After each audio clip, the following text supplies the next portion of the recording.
Happy Friday! We're closing out the week with the latest market trends here on Tredomatix Daily Financial News. Be sure to subscribe for all the insights you need and visit Tredomatix.com for more detailed financial analysis. And in U.S. stock news, markets closed lower on Thursday as investors braced for Friday's employment report.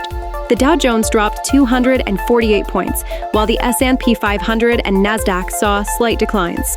Health insurers led the losses, with United Health plunging 5.2%, dragging the S&P 500 healthcare index down 1.1%. Meanwhile, Synopsys shares tumbled 12.4% after projecting lower revenue for 2025. Federal Reserve Chair Jerome Powell highlighted the U.S. economy's resilience, signaling potential caution on further rate cuts. Markets are pricing in a 70% chance of a quarter-point cut this month.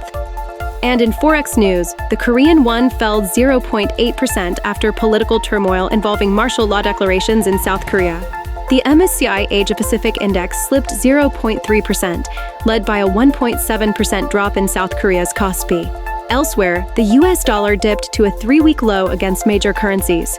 The euro rallied overnight to $1.058, supported by political developments in France, while the Japanese yen held steady amid speculation on the Bank of Japan's upcoming policy decisions. And in cryptocurrency news, Bitcoin surged past $100,000 for the first time before retreating to $98,000. Analysts call this a potential consolidation phase, with support from a crypto-friendly U.S. administration. MicroStrategy shares fell 4.8%, tracking Bitcoin's volatile session. Meanwhile, markets are buzzing over former PayPal COO David Sachs' appointment as the White House's crypto czar.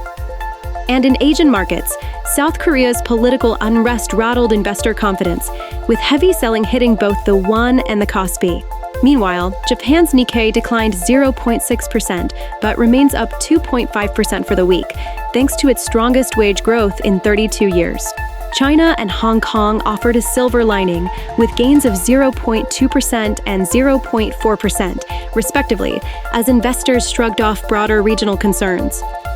And finally, in commodities, oil prices edged lower despite OPEC Plus extending production cuts through 2026.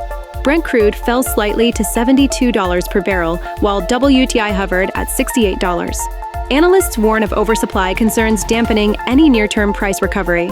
Gold prices steadied at $2,638 per ounce, down 0.4% for the week. Markets are eyeing U.S. payroll data for cues on future rate cuts, which could impact non-yielding bullion's appeal. That's all for this week from Tredomatix Daily Financial News.